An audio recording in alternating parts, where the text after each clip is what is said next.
This is ABC-7 Extra. Hello, it's Sunday, October 9, 2016. Welcome to ABC-7 Extra. I'm Josie Ortegon. Good evening and thank you for joining us tonight. Now, for the next half hour, we'll be talking about traffic calming measures like speed humps and speed cushions. We'll explore what it takes to get them in your neighborhood and why some projects qualify and are funded and why others don't qualify. You can email us your comments and questions now to ABC7Extra at KVIA.com. You can also reach us at 915-496-1771. Tweet me at Josie Ortegon and use the hashtag ABC7Extra so we can find you.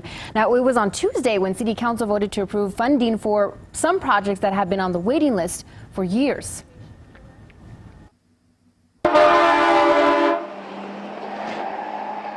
They're supposed to curb speeding like that. They're good in a way because they used to travel here like a highway fast and now, but some people just don't care. They go over the bumps real fast. They don't care. They're called speed cushions and are helping keep neighborhoods across El Paso safe.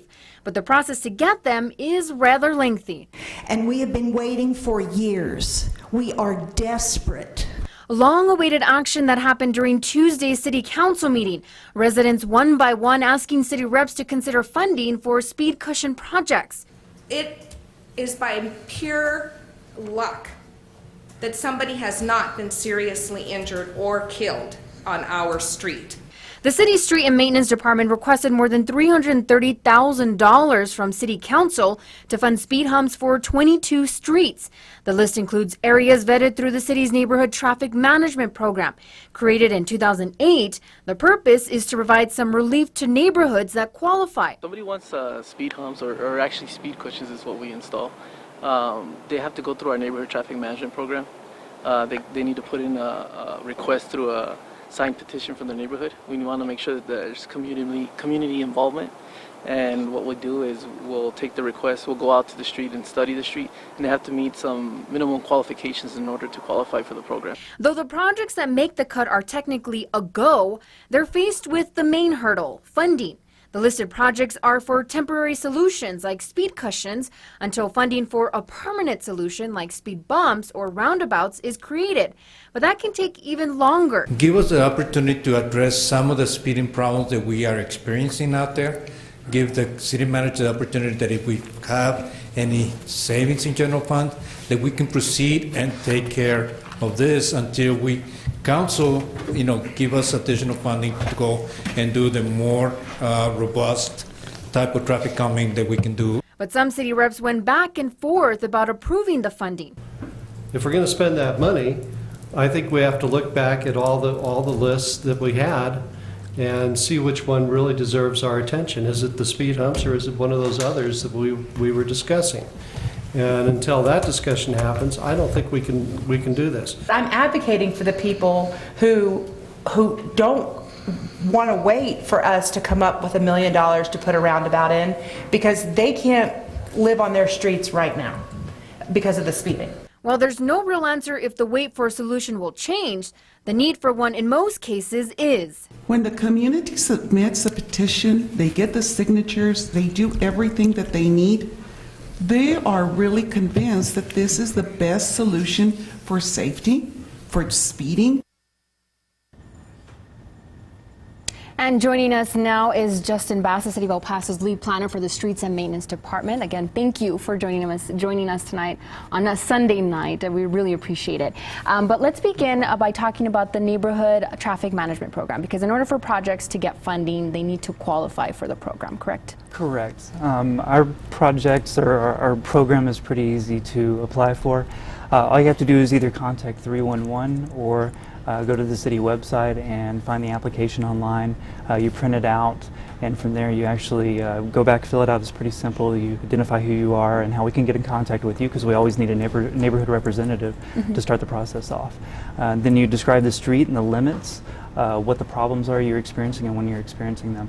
And then the most important part of the application is actually to go out and get signatures from 2/3 of your neighbors. And what that's telling us is it's just not one person who has a concern, that there's a general consensus in the neighborhood that there's a problem that needs to be fixed.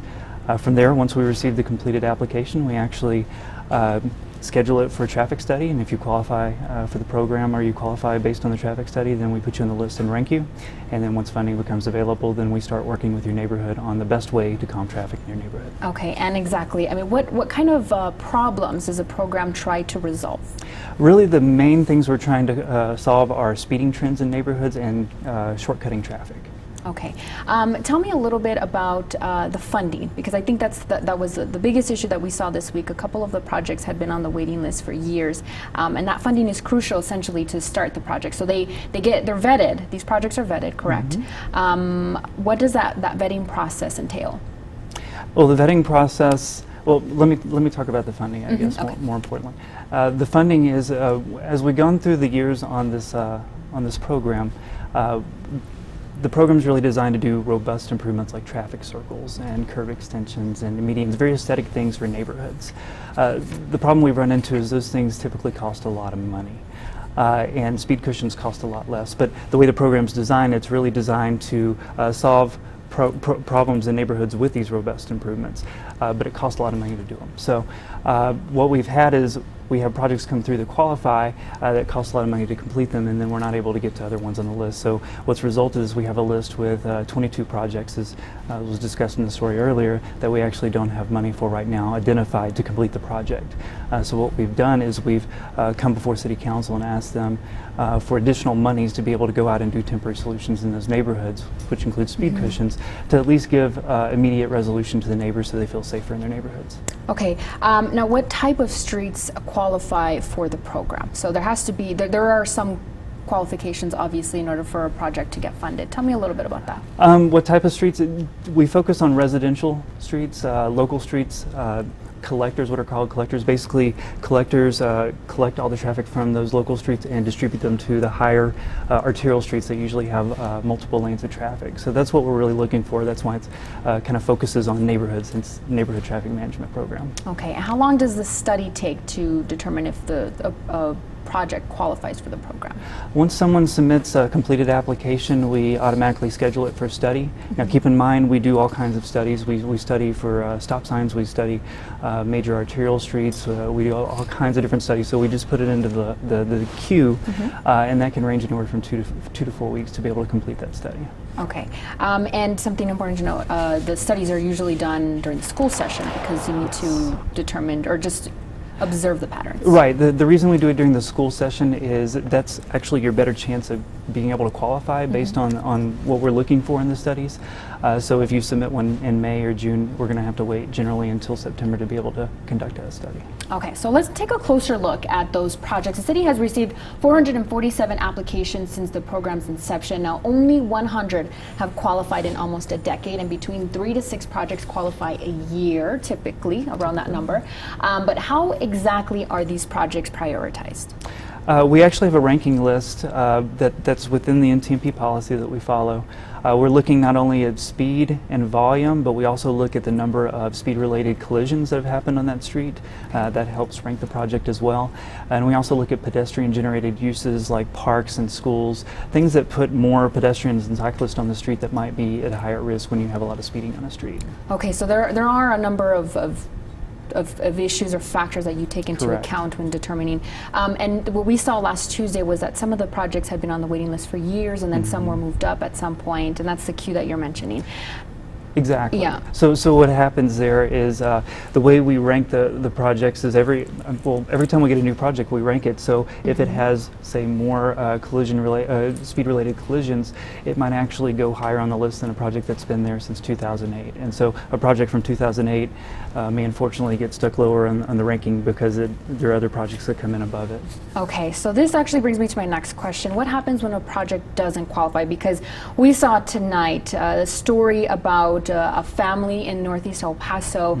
Cars have crashed into their property for just a couple of decades now, ever since they lived on that street. And the street is Menzies and Sun Valley Drive. A truck crashed into their home last week and narrowly missing them. And then they've been staying in an RV on their property as their home is being repaired. And just this morning, a car crashed into the property. So that's the second time in 8 days. And they say that this has happened actually over the past couple of decades. And we're actually going to hear from that homeowner right now. He says there's a sign down the road that says there's a curve, there's a street light, and there is a guardrail. Therefore, they have no responsibility. They've done everything they can. That's what the city's stance is.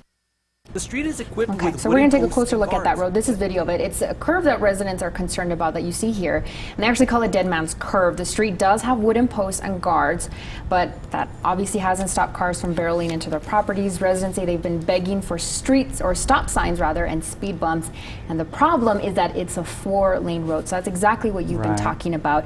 But this, if they've applied for the project and there have been collisions there in the past, why haven't they qualified for the project? Well, again, the NTMP focuses on residential streets. This is an arterial street, a much larger street.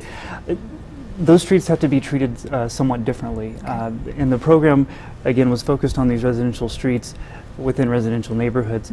An arterial street is specifically designed to carry higher volumes of traffic at typically higher speeds.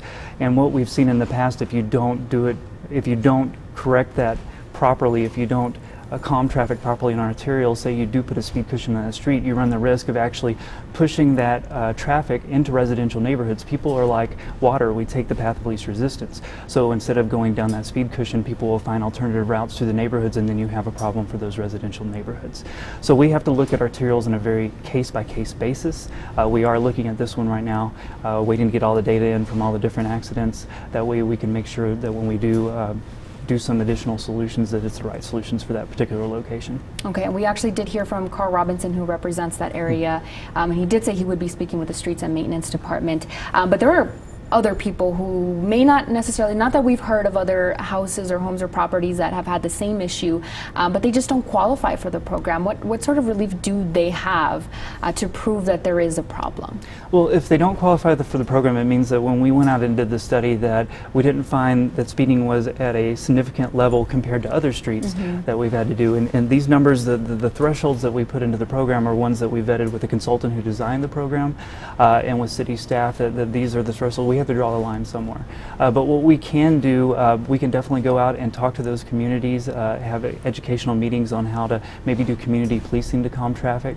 And also you can always reach out to your local police department to be able to do some additional enforcement as well. And I'd also note that if you don't qualify in any particular year, you can actually reapply the next year or the year after that. Trends do change over time, so you may not be able to qualify this year, but you may be able to qualify next year. Okay, and in this case, there may be a solution after all these years. On the Sun Valley situation, we are looking at it and looking at ways to be able to better improve that intersection. Okay, well, thank you very much for joining us. When we come back, we are going to talk about the logistics and numbers in terms of comparisons to other traffic calming measures. If you'd like to share your comments or if you have any questions for one of our guests, you can call our comment line at 496-1771. If you're online right now, you can email us now to ABC-7 Extra at KVIA.com. You can tweet me at Josie Ortegon and use the hashtag ABC-7 Extra. You're watching ABC-7 Extra, where news comes first.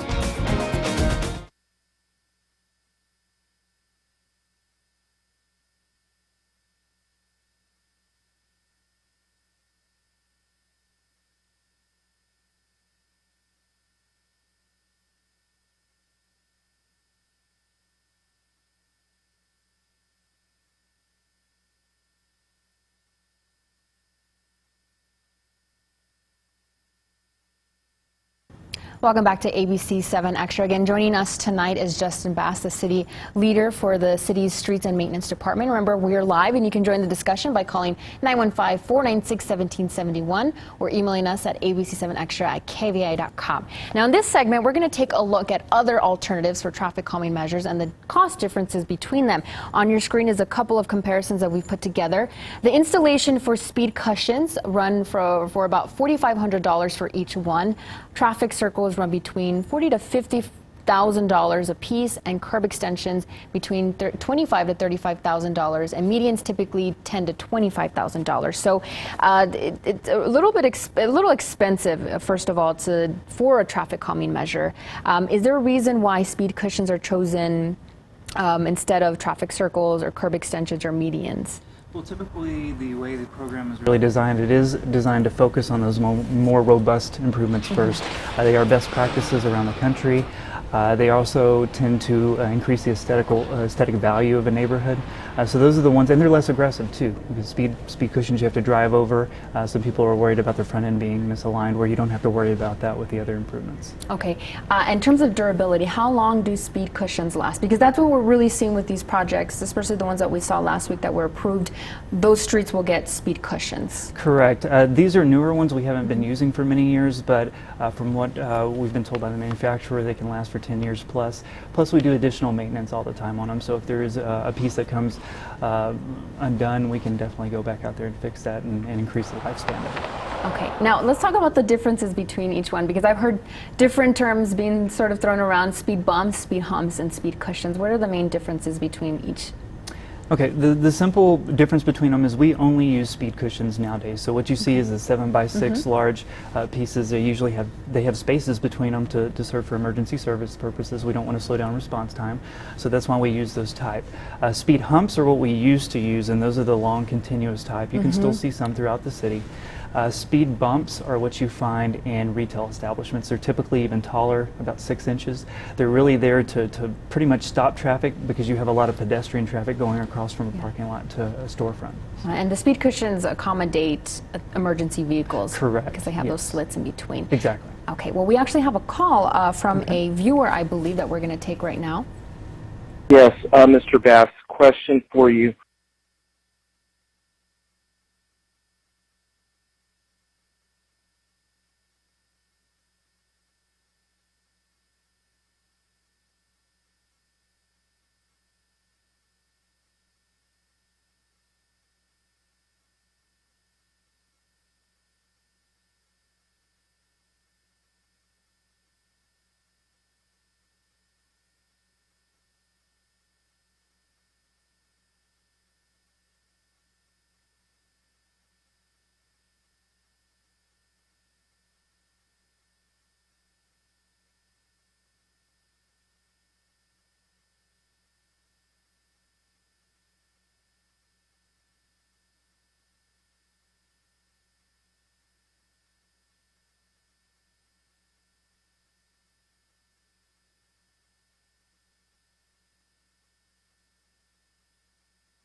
And I always remember, and I'll tell my community groups, I'll always tell them, you know what? I learned something from Ted Marquez very early on. He said the #1 request of residents is, we want speed cushions. And the #2 is, we want them out. And the speed humps have a lot of negative, after effects.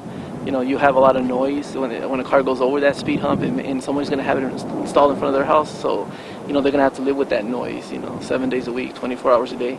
And some people are very light sleepers. You hear screeching tires.